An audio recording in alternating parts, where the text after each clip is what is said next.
Well, hello everyone, and welcome back to Boujee Best Friend Podcast. Today I have a very special guest here. His name is Jake Maddock. And recently I've been getting Jake's videos sent to my DMs over and over again. Because as you guys know, my topics are mostly relationship based and, just like for women to ask for what they want. And I feel like Jake's advice really resonated with a lot of my followers. So Jake, please introduce yourself and tell us more about what you do. Yeah, 100%. Firstly, thanks for having me on this podcast. Love it. I had to. Yeah, 100%. So I coach thousands of people from all around the world, basically on how to achieve a 10 out of 10 relationship. So the majority of people I coach are women. They're struggling with love. They're struggling with femininity. They're not sure how to do online dating. They're not sure how to get high quality dates. They keep running into losers. Actually, a big problem I see, a lot of the girls I talk to, they are what I call nice guys. They have trouble saying no. They keep letting these losers into their life and have trouble setting boundaries or managing expectations, having hard conversations. They just really have trouble saying no. Why do you think people have such a hard time saying no to something and they know that they deserve more? As a woman I'm 31, when you start approaching that 30 age bracket, you're like, oh my God, I'm running out of time and stuff like that. So like for my peers, I feel like that's kind of a concern. So what do you think about, like, why do women just like settle for losers, literally? Yeah. They have a bit of they have that sort of mindset where they're thinking, well, if I say no to this, then I'm not going to get anything. It's sort of a scarcity type mindset. And they think, well, if I say no, then there's less chance of me succeeding in what I actually want to achieve. But the thing is, the better you are at saying no, the higher the chance that you have of achieving a 10 out of 10 relationship. Life is really a reflection of what we allow. People who are very successful, they only allow high value things in. People who are low value or not very successful, look around at their lives, they just let anything in. They just take everything. People who are high value, they don't. They're very picky, and they have better lives because of it. I 100% agree, and that's when I'll have a lot of girls who might even be, CEOs of a company, super successful, and they're saying, I just can't find somebody who's on my level, so I'm entertaining these, guys who are just not ambitious. So what would you say for women who, and this is the question I get all the time, and I'm sure you get the same question, where can I meet high quality men? Yeah. The problem is why a lot of women have trouble finding high quality men. It's not because there's a lack of high quality men. It's because it's mainly to do with their mindset. Okay. They think online dating is bad. Online dating is one of the best places you can find your ideal partner if you know how to use it. Online dating is just a tool. If you know how to use it and you know how to communicate on online dating, you're going to know how to get high value dates with high value people, which turn into high value relationships. But one of the first steps, do your ideal partner list. Write down what you want. You can't be too picky. You can write down, he's got to be super successful in every area. He's got to be super fit. He's got to be super smart. You can write all this stuff down and you'll find it. Okay. But you gotta raise your standard. You got to go, well, I'm not going to settle for anything less than that. And I'm going to go on tons and tons of dates. And the other thing as well is you got to also become what you want to attract. So it's got to be in line with you a little bit as well. I love everything you're saying. The only thing I don't agree about is online dating. And that's actually a topic that I would love to discuss because personally, I just feel like online dating is a waste of time. And I always say, like, you can obviously find somebody there. Like, I know a lot of success stories. But for me, who is outgoing, I met my boyfriend through a mutual friend. So I always feel like you can use online dating 100%, but don't make this your sole focus of finding a partner. So for those girls who do use online dating, or maybe they're just shy to talk to men in real life, what do you suggest are some things they can write in their, actually, how would you curate their dating profile? Yeah, great. So 100%. One of the things I do is I set up my clients' dating profiles for them. I pick all their photos, okay, and I write their bios for them. Now, the one thing with bios, less is more, okay? Even though, bio means biography, it doesn't really mean that in this case. The more you write in there, the less matches you're going to get. So you don't want to write what you want. You don't want to write what you don't want. What I suggest to people is write something about food, right? I love spicy food with a few chilies next to it. Something like that, something that's not related to dating at all, okay? And then let the pictures do the talking and then get to know them in a conversation or on the date, okay? You got to remember, Online dating is not about finding a relationship. It's not about finding a wife or a husband. Online dating's sole purpose is to get a high value date. That's it. That's the only purpose of it. Okay. So a lot of people have the wrong goal in mind. They think I'm going to use online dating, try to find a wife or a husband. Mm-hmm. Completely terrible mindset to have. The only goal, get on a high value date. That's the whole purpose of it. Perfect intro to my next question.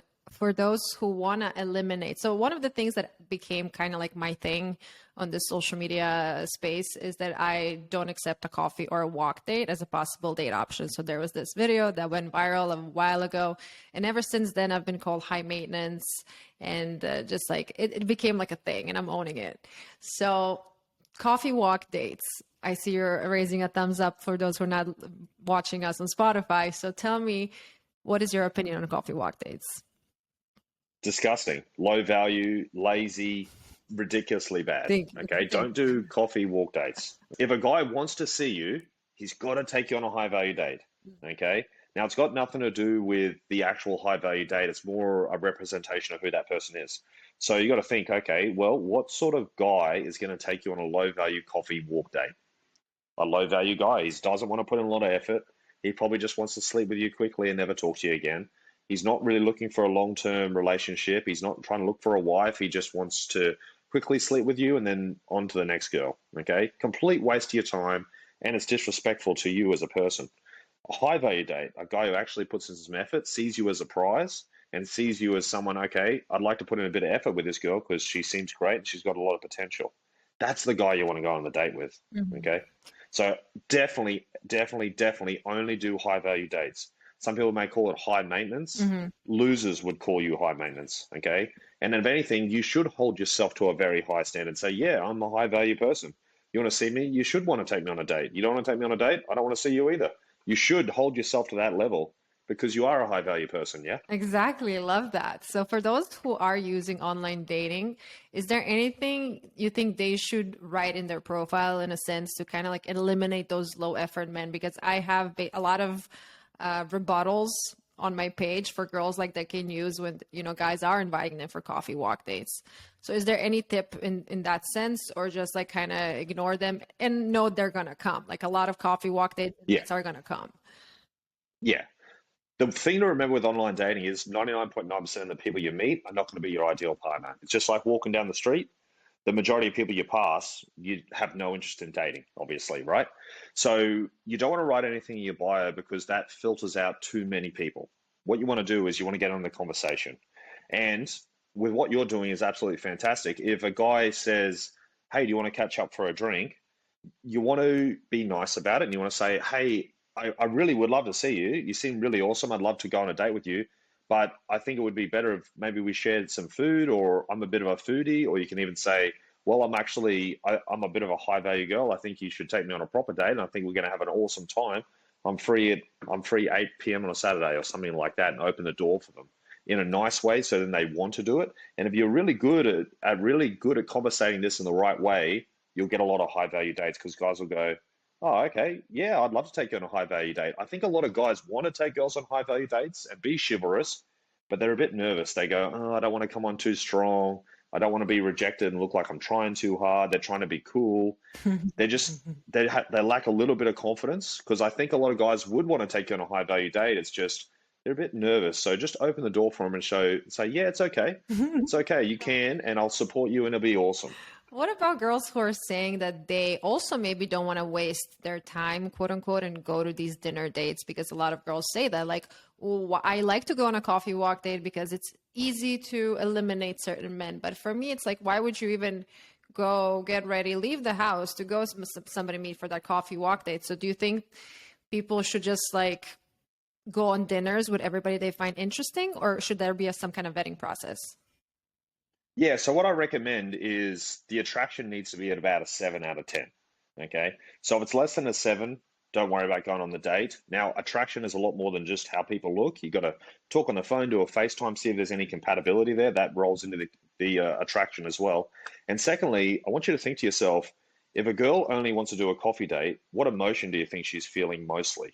Do you think she's really in her feminine energy and really feeling confident, going out there, really trying to achieve some goals? Or do you think maybe she's a bit fearful? Maybe she's a little bit insecure. Maybe she's lacking some confidence in herself.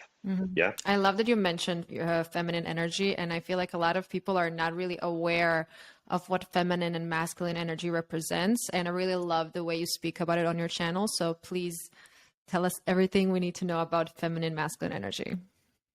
Yeah. So I'll cover feminine energy first. Most of our viewers, I think, are female. So feminine energy is a really beautiful state. Really beautiful state. Some misconceptions about feminine energy. A lot of people think feminine energy is weak. Quite the contrary. If a woman steps into a feminine energy, it'll be the strongest, most successful she'll ever be, by far. By far, it's the best trait you can be in. You're confident, you're strong, you're resilient, you're nurturing, you're caring, you're joyous, you're supportive. All these beautiful, beautiful traits. And just to clarify as well, you got to think, well, what's the opposite of feminine energy? If a woman isn't in her feminine energy, she's scared, she's fearful, she's becoming hyper independent in a sort of urge to protect herself. Okay, trying to do everything for herself. I don't need nobody. Super fearful, can't trust anybody. These are very fearful traits to be in, the opposite of femininity. Okay, so if you're really, that really good feminine energy, people will like you more. It creates desire, builds attraction, and it's very essential in growing love. Okay, so when you're in a really fearful, insecure state, and you're afraid you're going to get hurt, and you're really fearful of everything, love can't grow there. You're not feminine, and love can't grow. Your walls are up really high. Okay. Now, a lot of people have some good excuses why they're not feminine. I've been hurt in the past. I had a bad childhood, blah, blah, blah, blah, blah. Now, that your past isn't really an excuse for how you are now. Okay. Only if you let your past define who you are. So your past doesn't define you, you define you. So it's a bit of a mindset thing there. Okay. So it's also the same with masculinity. So the traits I want masculine men to try to really step into are things like leadership, ambition, decisiveness, protection. Okay, all those really good traits. And the opposite of masculine is fearful, insecure, all those traits again. So a lot of you guys probably have met a guy who's not very masculine before. Okay, he's not ambitious, he's not decisive, he's a bad leader, just because he's scared, he's fearful, he hasn't learned those traits yet. And while he's in that state, he can't be masculine. So the opposite of masculine feminine energy, that really fearful, insecure state, we've all felt it, and it doesn't feel very good, does it? What would you say for women who are in a relationship with somebody and they're just feeling that he's not as masculine as they want him to be, but as you just said, maybe he's just scared or he's going through something? Should they try to help him, or should they just move on? Remember, great question. Remember the first trait of femininity, nurturing. Okay, it's your job as a woman to nurture a man to be stronger. Okay, one mistake a lot of women make is they become the guy's mother and give him a shoulder to cry on. Huge mistake. Huge. There's a very important sentence that I want every girl listening to remember. If a guy comes to you stressed or upset about something, which I'm sure he will if you're in a relationship long enough with him, I don't want you to give him a shoulder to cry on. Okay, first step is acknowledge it. Go, okay, no worries. I understand. And then you want to encourage. So you want to do this in a strong way. So you want to say something like, okay, what are you going to do about it? That's what you say. So if he comes stressed home from work and he's complaining about his boss or whatever, say, okay, how are you going to handle it? What are you going to do about it? Mm-hmm. Don't solve the problem for him. Okay, don't give him a shoulder to cry on. You're not his mum. He needs a push. He needs a cheerleader. It's your job as a woman to make him stronger and more successful so he's a better masculine man and a better leader in the family. Okay, not to make him weaker. Your job as girls, you're so powerful in your feminine energy, so powerful. You guys got to remember, as a female, you have the power to make a guy super masculine or super weak and scared and fearful. You have all that power. Okay, we've all seen those relationships before. The woman is super domineering and takes all the confidence away from the guy and drags him down to the dust. Okay. And also those other relationships where a woman is really empowering, gives the guy heaps of strength and support and keeps pushing him. So he's really, really successful. Okay. As a female, if you can step in that feminine energy, you have the power to make a man super, super, super masculine. Okay. I love that you said that you shouldn't try to be their mother, because I feel like a lot of girls do that. And I am first one to admit, sometimes I have this instinct like, well, I just want to help you, I just want to solve your problem. When it comes to being somebody's mother in a relationship, you start cleaning up after him, you start cooking for him, you start doing all of these things that maybe his mom used to do, or maybe you're just getting into that like wifey mode. So would you say that girls should try to Actually, that's also connected to the dating aspect. Like when you come over to somebody's house to maybe cook for him or something, like when is the right time to kind of start doing certain things to, if you don't live together? Like, would you like Yeah, play wifey before you guys move in together? yeah, you can to a small degree. You don't need to do everything, but yeah, don't hold back. So there's a lot of you've probably seen these sort of negative sentences on social media saying, "Don't do wifey jobs on girlfriend wages" or Yeah. whatever they say.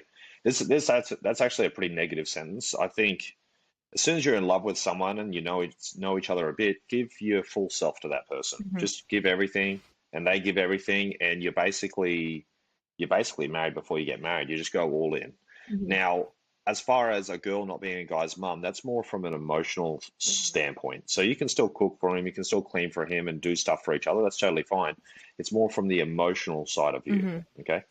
Question about women who are very a go-getter. They're strong in their, workspace, and they feel like they have more masculine energy than feminine. Is there a way that how can they step into their feminine energy more? Yeah, 100%, 100%. And look, one thing to clarify, as a female, I want you to be strong. I want you to be ambitious. You have great power and great intelligence. I want you to use it. Okay. I don't want you to act dumb and be stupid. Okay. I Mhm. want you to really go for it and be ambitious. Now, in saying that, you still can be feminine at the same time. And a lot of the things I encourage, like doing high value dates, the man plans. So if you're married, the man plans the date, he executes the date, he pays for the date, he does everything for the date. It encourages masculine and feminine energy the right way. Okay. Mhm. So going on dates all the time is a great thing to do in a relationship to really encourage and ground you guys in proper masculine and feminine energy. When it comes to people in relationships living together and having like their routine, I get a lot of questions about sex and what is the appropriate amount of how many times you should have sex during the week or something. Yeah. Is there any Great question. like The proper amount is 2 to 3 times a week. what if somebody's having maybe like sex once a month? Or actually the Not enough. question would be when you see that your sexual life is kind of struggling for whatever Yep. reason, how to fix Yep. it. Yeah. So a lot of couples come to me and their sex life is dwindling. Heaps of couples, right? There's a few things we do. One of the first things I do is I get them to go on dates all the time. I get the husband to take the wife on dates. Then what we do is we just work on affection, okay? Increase affection, 20-second hugs, all this sort of stuff, kissing each other, being nice to each other, stuff like that. We sort out any problems. So we teach them how to effectively communicate and also step into masculine and feminine energy. The more the couple embraces masculine and feminine energy, the more the attraction in the relationship will go up and they'll want to do it. Then other than that, schedule it in. Okay. If they're having trouble, they're just so busy to be intimate with each other, we schedule it in and say, look, every Monday and Thursday, you guys are going to do it. Okay. And you just get naked and just roll around and see what happens. Doesn't Okay. that kind of Just give take it a the shot. fun out of it for some people? It takes the spontaneity out of it a little bit, but by the time it's finished, Hmm. they're happy they did it. You know what I mean? Sometimes it just you get into a bit of a rut and you need a bit of like going to the gym kind of thing. You go, I just got to go to the gym. It's Hmm. gonna feel a bit awkward at the start, but by the end I'll go, yes, I'm glad I did it. I got a very interesting question recently, and this girl told me that her boyfriend, partner, I'm not sure what they were, has like a weird sex fetish that she is not completely comfortable doing. I told her that you guys need to talk about it openly. I feel like nobody should suffer. Like sexually, you shouldn't be frustrated in a relationship. So if you can't fulfill his needs or if he can't fulfill yours, you shouldn't force it because at some point or the other, he's going to find it somewhere else or you're going to find it somewhere else if you guys are not sexually compatible. Is there anything else you would like to add on that or like explain it in a different way, maybe? Yeah, so you're right. They do need to talk about it. They need to explore it. They need to figure out what's going on because there's a whole bunch of different sort of fantasies. Some things are just fantasies and they never are supposed to come to reality. Other fantasies can be explored, even if it's something, like putting your partner's feet in your mouth. Just Mhm. something, you may go, well, I don't really want my partner to suck on my toes, but if it makes them happy, what do you got to lose? You're going to have wet feet? Who cares? Yeah. What's the big deal? If it's something full on, you're going to, get physically hurt. Yeah, probably a bad idea to do it. But if Maybe it's it was something a small threesome and also. oh, totally unacceptable. Mm. Totally unacceptable. So you gotta realize what's going to be good for your relationship and what's going to be not. So we have a triangle method at Maddock Coaching, which I talk about. So it's me, it's you, and it's the relationship. Okay. So you do what's best for the relationship. You don't do what's best for me. You don't do what's best for you. You do what's best for the relationship. Okay. Mm-hmm. It's the same as having a conversation or you're disagreeing about something. It's me and you versus the problem. Okay. Do what's best for the relationship and your relationship will be the best. So if you go, well, our relationship needs this thing right now, do it. Mm-hmm. Having a threesome would be good for that person, bad for that person, and bad for the relationship. Mm-hmm. Definitely a bad idea to do. Mm-hmm. Okay. Relationships must be monogamous. Never more than two people in a relationship. A relationship's between two people who love and trust each other, and that is it. Love that. I absolutely 100% agree. When it comes to making decisions that are good for the relationship, let's say you're with somebody for a few years, you're getting along great, and then one of you gets a job somewhere else. And then you need to decide whether or not you're going to follow that person or you're not going to, or you're going to do a long distance. What would you say if somebody comes up to you with that problem? You never want to do long distance. And if someone is your ideal partner, do whatever it takes to be with that person and then work out anything as a team. Mm-hmm. Okay. So many people are in relationships right now and they are in a relationship, but they're not working as a team. Mm-hmm. They're not building an empire together. They're two separate things. Okay. Mm-hmm. You got to work as a team. Me and my wife have made this company. We work as a team. We're building an empire. We go and do everything together. We're a team. Mm-hmm. We're unbreakable as a team, and we work together in building our future and achieving our goals together. Mm-hmm. So many people are so individual in a relationship. That's not really what a relationship's about. You're a team. Act as a team. Make decisions as a team. Work with your goals as a team so you can truly form a relationship that lasts till you die. And I definitely agree with that. My boyfriend and I, we both are entrepreneurs. We work from home and we kind of know the struggles of, having highs and lows. And so I understand what he's going through and he understands what I'm going through, even though we're not in the same line of business. But what would you say to somebody if, let's say they have a 9 to 5, but they're dating a doctor and they have completely different schedules, completely different responsibilities, and maybe sometimes they can't even see each other because of the schedule, or if they just can't see eye to eye on certain things because of maybe the big difference in their daily routines. Because, if you're a doctor, like somebody can die. And if you're an accountant, like, okay, I've fucked up some numbers, So, yeah. I call this kind of life design, designing your life the way you want it to be. I think it's very smart to sit down and think, well, what do I actually want my life to look like? Mm-hmm. Okay. I think not enough people, you sit down with a pen and a piece of paper and think, what's my ideal partner look like? What's my life look like? How can I design it the way I want it to be? And look, if you want to do it, like if you want to be a stay-at-home mom, Mm-hmm. design your life. How can I do it? Mm-hmm. How can we do it together? Yeah. And come up with a bit of a plan. Yeah, you posted this the other day. I love that post. If you want to be a stay-at-home mom, go ahead, or a stay-at-home wife or something, go ahead, but make sure that you get money to spend and have your own money. 100%. 100%. Very controversial video, but it's because people don't know enough about history of why it's controversial. Mm-hmm. So in the 1960s and the 1970s, financial abuse was a big thing. And that was the way it was because there was majority of women were stay-at-home mums.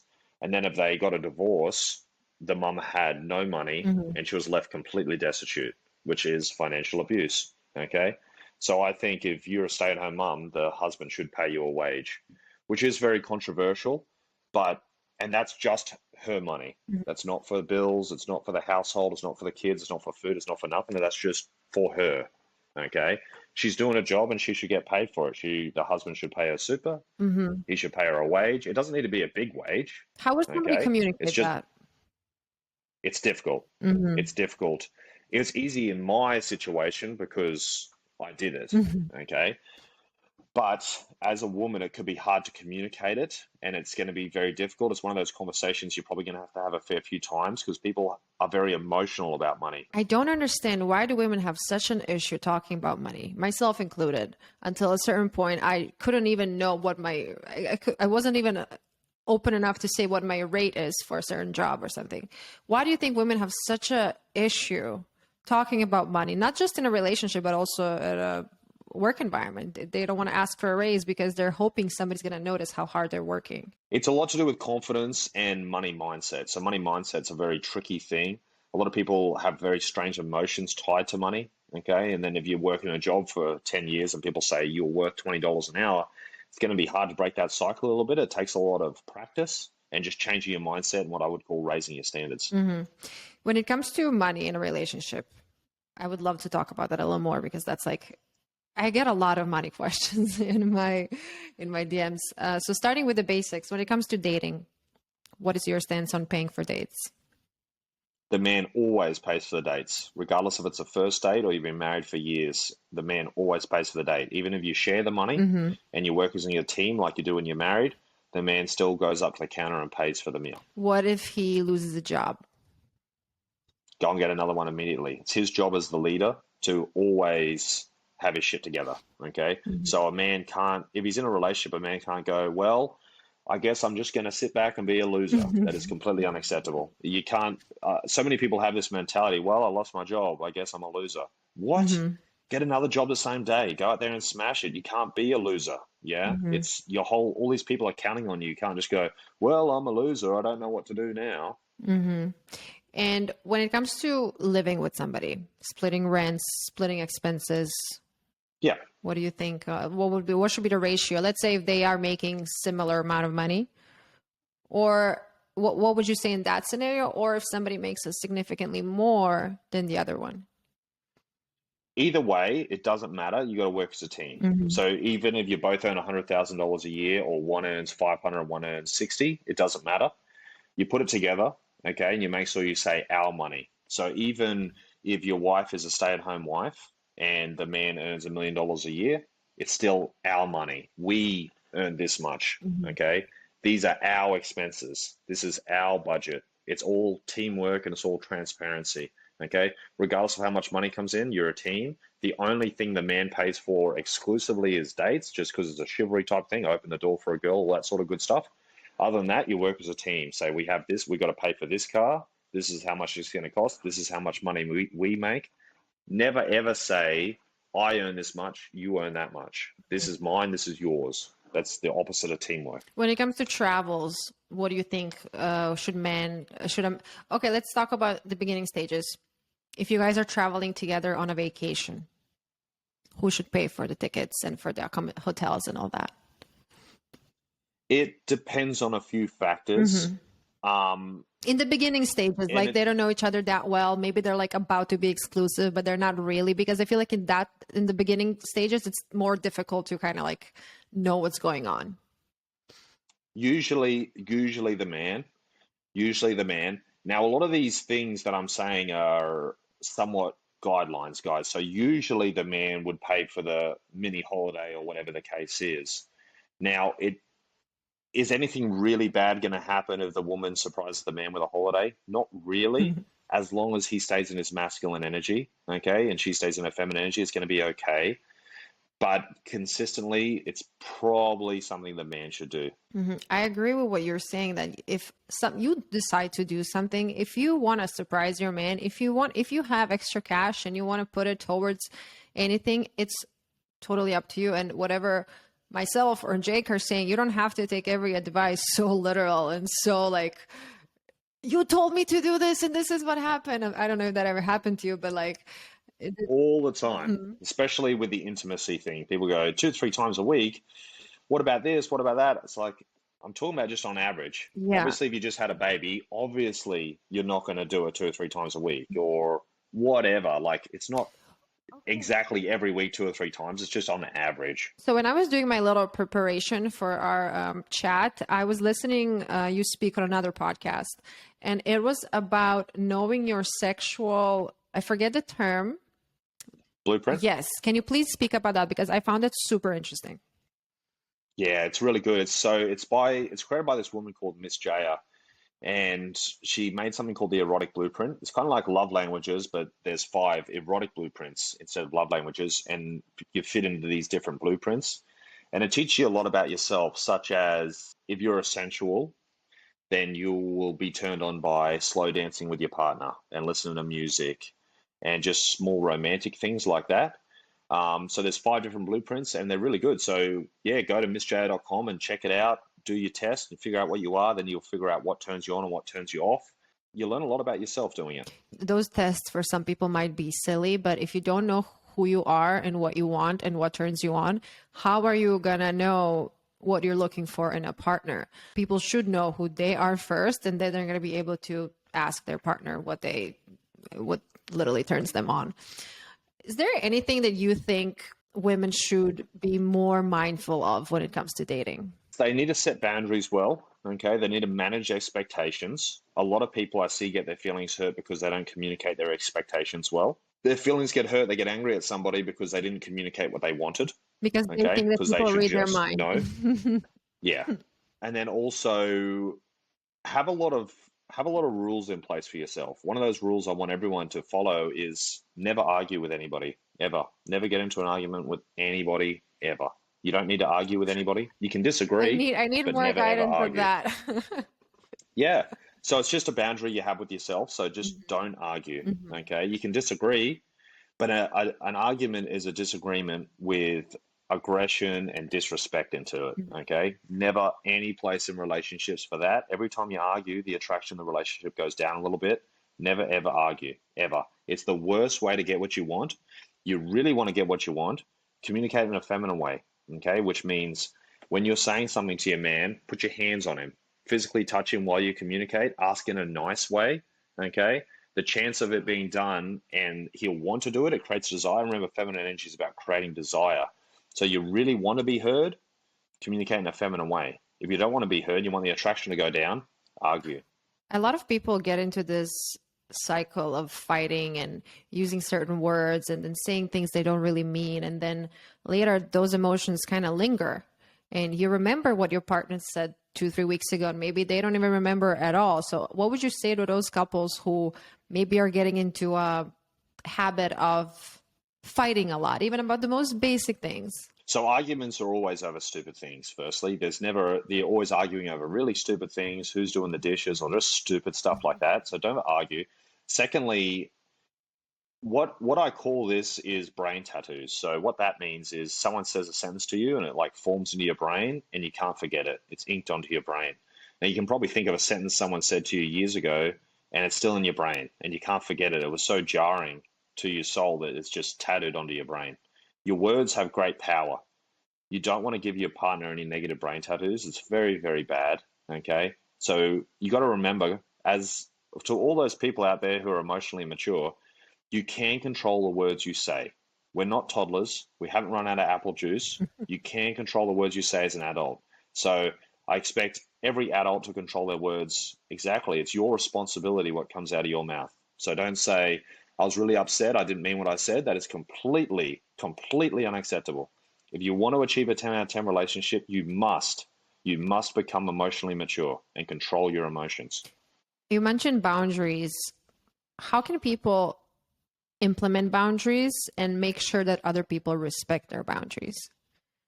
Yeah. So setting boundaries can be really easy. You know, one of the first things you can do is what I would call a soft boundary. Okay. So say you're walking along the street with someone and they throw a bit of rubbish on the ground. You don't need to yell at them. You can just do a soft boundary and do this. Or frown at them or shake your head. And that's what I call a soft boundary. Just something to register in their brain and go, show that you're not approving like of that, right? Yeah, just really small. Okay. Now, if you're actually being disrespected, someone says something mean to you, you can go, I don't like that. Don't say that. And then change the subject. So you see how fast that was? Setting a boundary with someone should only take 2 or 3 seconds. And then you must change the situation, change the direction of the conversation, and change your emotion. A lot of women I teach how to set boundaries, they can change the conversation, right? They go, don't do that. Have you seen that new movie? And they stay angry. They stay in that emotional tone. You've got to change the emotion as well, unless the guy's brain will start thinking, why am I being punished here? Okay. And then he'll start defending himself in his head. The boundary is gone. It doesn't work. Okay. So you got to do it fast. You got to change the emotion, and then it will stick. Now, if you try this a few times and it's not working too well and someone's disrespecting your boundaries, maybe they shouldn't be in your life, or you didn't do a good enough job setting it. Okay. And then another thing to remember is you can judge attraction within a relationship, okay? How much someone's attracted to you, or the rapport or the likability. Same thing. The higher the attraction is, the better the boundary will be. Okay, you ever tried setting boundary with someone who hates you? It's almost impossible. Okay, the more someone likes you, the easier it is going to be set a boundary. So the first step, get that attraction meter way up. Get the attractions really good. If someone's really attracted to you and they're obsessed with you and they really love you a lot, setting a boundary will be easy. Is there something girls can do to make their partner be more attracted to them? Yeah, heaps of things. Heaps of things, heaps and heaps and heaps. And it's one of the most important things to do in a relationship and dating. If you don't raise the attraction on the first date, there won't be a second date or a third date. It just keeps rolling on. So building that attraction is super important. And the thing to remember with attraction, everything you do and everything you say makes someone's attraction go up or down. Okay. So little things like stepping into your feminine energy will make the attraction go up. Being affectionate, being intimate, being nice to each other. There's a lot of things which make affection go down. Arguing, not being loyal, acting single, all these sort of low integrity acts all make the attraction go down. And another thing to remember, how are you making that person feel? Okay, you really want to make the attraction go up. Ask yourself, how am I making this person feel? Do I make them feel strong? Do I make them feel pride? Do I make them feel happy? Do I make them feel loved, joyful, fulfilled? How do I make this person feel? Or do I make them feel sad, depressed, downtrodden? You mentioned loyalty. I'm a firm believer that you should never be with somebody who cheated on you. Do you agree with that? Do you have something to say? Do you think people can change? No. So once someone cheats on you, it's over forever.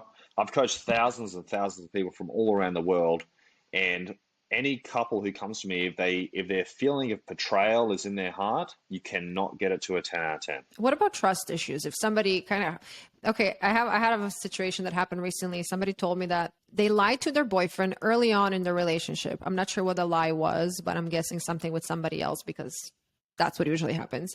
But now he just found out and he's upset now. Any tips when it comes to trust issues? Yeah, there's heaps, and it's a lot to do with your personal mindset. So depending on what her lie was, say it's very early on, they were, just known each other for a couple of weeks. He may have asked, are you talking to anybody else? And she may have said no. And then he found out later on that she was, like years later, they've been together for years. And then if he thought, well, why, she lied to me. One question I would get him to ask himself is, why did she lie to you? Why do you think she lied to you? Okay. So every time someone lies to you guys, I want you to ask yourself why. Why did that person feel like they needed to lie to me? Do they feel the consequences were so great that lying was the only option? It's a real question to ask yourself. So early on, realistically, I probably would have told her if they weren't exclusive and he said, are you seeing anybody else? I would have said, tell him that you're not, even if she was. Yes, I always say that when you're dating somebody in the beginning, even if they ask you if you're seeing somebody else, or they ask you about your body count and those kind of like ridiculous questions, never disclose. Are we on the same page there? Never. Okay. Never, never, never, never. So there's a few cases where honesty is not the best policy. Okay. Body count, never tell anyone your body count. Because nobody's going to believe it anyway. Like if you say 2 or if you say 22, it's like, okay, you never know. Nope. I've coached heaps of different women who some have only been with 2 men and some have been with 300 and you wouldn't pick it. There's no difference. You see all this stuff on the internet. Oh, you can judge a girl's future by her past and all this sort of bullshit. Complete bullshit. Never tell anyone your body count. It does not matter at all. Okay. The way you are now matters and the way you act right now. Never tell anyone your body count. Okay. And what I would call that, it's not lying. It's they haven't earned they haven't earned the answer yet. Just like if you're not exclusive with somebody and they ask you seeing anybody else, you can say no because they haven't earned it yet. They haven't earned your exclusivity. They haven't earned the truth there yet. That's personal information. You don't need to share it. I don't understand, why do people like to dig in their partner's past? Because I feel like that only creates issues. Because they're stupid. You're never going to get anything positive from like knowing who's his girlfriend was 2 years ago or what's the situation. Why do people, okay, this is something that I can't believe that I forgot to ask you. Social media behavior. When you're dating somebody, you have to set certain expectations. You have to tell them, if you want to be in a relationship with me, I'm not okay with you following 10 random girls every day. I'm not okay with you doing certain things. And he needs to respect that. So for everybody, it's different. You know, some people don't care about social media behavior. Some people don't care if their guy doesn't want to post them or not, or maybe they're hiding their life in general. So what do you think about social media behavior in relationships? Social media, I love social media. You love social media. Mm-hmm. Social media is a fantastic tool, and it's how you use it. Okay. So if you use social media like an idiot, the consequences will be large. Okay. Social media is just like this pen. Mm-hmm. I can stab someone on the street in the eye with it, or I can just use it to take notes. Okay. It's just Stick a with the tool. notes. It's how you use it. That's it. Social media is absolutely fantastic. Mm-hmm. A lot of people say social media ruins relationships. Yeah. No, idiots ruin relationships. Social media is just a beautiful tool, and you can use, and as such, we're so lucky to be living in this age where we have social media. It's absolutely fantastic. Even we connected like a few weeks ago because of social media, and here we are now chatting away. So if somebody continuously is disrespecting your social media requests, or if somebody doesn't want to post you, is that a red flag? Huge red flag. Mm-hmm. So it's very, very, very important to know if someone's deeply in love with you, they're going to want to shout it from the rooftops. They want everyone to know that you're with them. Mm-hmm. Okay. If a guy doesn't post you on social media or doesn't want to change his relationship status and just goes, oh, that's not the sort of person I am. Bullshit. Tell him to fuck off. Yeah. If you're total red flag. If you were huge. dating Megan Fox, everybody would know. Trust me. I would love to add that girls sometimes just like are making excuses for guys. Oh, he's just not like that, or he's just not into it. But maybe he's just not into you. I feel like that's right. The one excuse which makes me crazy is when girls say, well, he doesn't say I love you, but he shows me he loves me. I get that all the time. Huge red flag. Mm-hmm. Those 3 words, I love you, are extremely important. If a guy doesn't say I love you, but he shows you he loves you, he does not love you. You're not his ideal partner. You're wasting your time, and you're acting super dumb being there. Mm-hmm. Well, if a girl is in a bad relationship, toxic relationship, and she knows she needs to go and she needs to just create a game plan, is there any steps you think they should take? My advice is usually 100%. just like find a place to stay. Don't just break up with a guy and continue living with him if you guys live together. So you need to have an exit plan. Exit plan. That's exactly the word I use too. I do it very military style. Mm-hmm. Okay. So write exit plan and then write down what you're going to do. What are you going to say? When are you going to do it? You know, do you need assistance? Do you need police? Do you have assets, cars, children? And just write down every single thing on a really, really detailed plan, like you're fulfilling a mission in the military, and then execute. For those women who are in a marriage and maybe there's kids involved and they are kind of scared how their life is going to look like now. It is very scary. It is scary. Big change is scary. And I think a lot of people, they get to the point where they're in so much emotional pain that they have to leave. It's worth the risk. It's worth the change. Mm-hmm. And yeah, it is going to be scary. What about but there is assistance. When people want to stay together for the sake of their kids, would you ever suggest that? Nah, it doesn't work. Mm-hmm. It doesn't work. You can't live in a shit relationship for ages, even if you have kids together, and say, I want to be here just for the kids. You'll put yourself in a torturous, hellish situation. I feel that you're just showing your kids that you're willing to be in a relationship that is making you severely unhappy, and you're kind of just showing them that this is what a relationship should look like. So you're not really teaching them. No. And even if you try, you won't stay in it very long anyway. People who say this and they try, within a year they're living apart anyway. It's really difficult. I feel like we just started chatting about relationship rules right from the get-go. I didn't even ask more about how did you start your business, a little background on you at kind of the end of this episode. Yeah, sure. So I struggled with relationships for years. I was hopeless. I guess I just didn't know. No one taught me it. So I didn't know anything, didn't know what I was doing, never was in my masculine energy properly for years, made so many mistakes, okay? And I got to the point where I went, I want a proper relationship. I want a relationship like in a Disney movie. Why can't I get this? Mm-hmm. Does it even exist? Okay. And then I started studying under mentors and studying relationships. And 10 years later, here we are. I'm married, have a 10 out of 10 relationship. You can achieve a Disney type 10 out of 10 relationship if you know how. Follow all the rules, set yourself up for success, and it will be a 10 out of 10. You can achieve a 10 out of 10. How did you come to that self-realization? Because I feel like a lot of people are just not self-aware. From pain, I suppose. Mm-hmm. Yeah. if you have enough pain, then it motivates you to find the answers. I think a lot of people just sit in this sort of medium range. They're happy with their 6 or 7 out of 10 relationship. It's not enough pain to motivate. When I was thinking of, the questions I'm going to ask you, I was wondering, did something happen to him to become this relationship coach? Because usually that's what happens to all, everybody who starts giving advice like this online. Like, you have to go through a certain amount of pain in your life to kind of rebuild yourself and know what you want and what's your worth. Last week, I dropped a little question box for my followers to ask you some questions. So if you don't mind, I have a few that I would love to ask, and then we can wrap it up. Okay. Well, a lot of people are very excited, by the way. Awesome. I feel like we talked a little bit about finances, but somebody's asking me, how do you coordinate finances in a relationship when you're both in your 20s and you're still studying? Well, the good thing is there's not going to be much finances to manage. So just work it as a team, come up with a plan. And look, if you're both making $100 a week or something with study payments, you just both pay for food, and there's not really much to manage anyway. So enjoy the day-to-day things, enjoy walking through the garden, stuff like that. Another finance questions, actually about stay-at-home moms. What would you say should be the expectations, responsibilities, chores, and romance? I don't know how romance is a part of this question. Managing expectations in a relationship is super important, and it's going to be a little bit different for each couple. Now, the one thing to remember with stay-at-home mums, which is controversial, if you're a stay-at-home mum, that is your job, okay? You've been hired in that position by your husband, okay? That is technically your job, all right? So if he goes to work and brings in 100% of the money, technically you should be doing at least 90% of the housework, okay? Now, if you got a big house and a bunch of kids and it's just a lot of work for one person, hire a cleaner.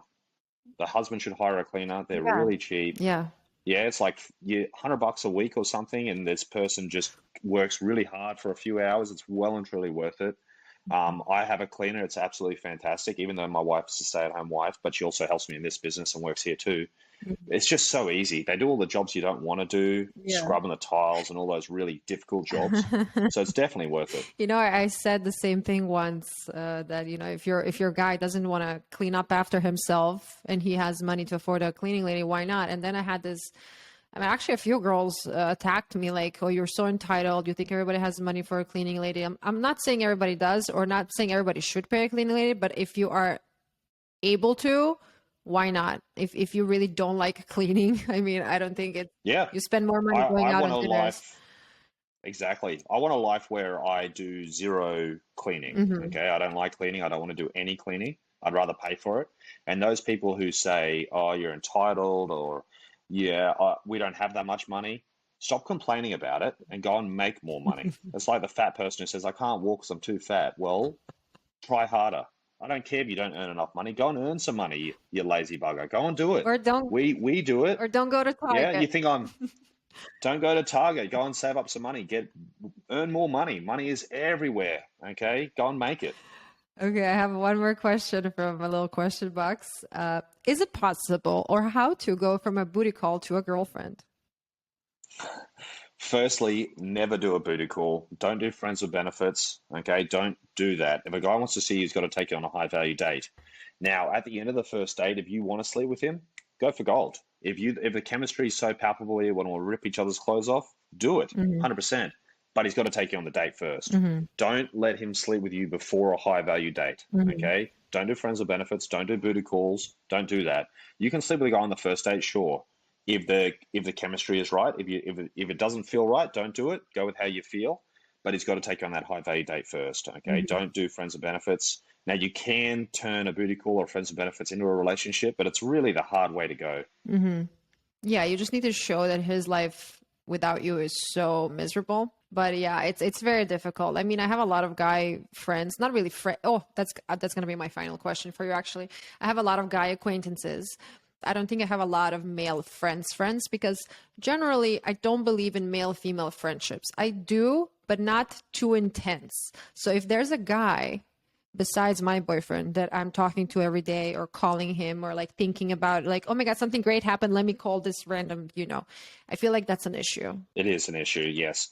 Boys and girls should not be friends. They can be acquaintances. Okay, colleagues. You can have couple friends, but realistically, I don't think if you're in a relationship, you shouldn't be hanging out with the opposite sex one on one.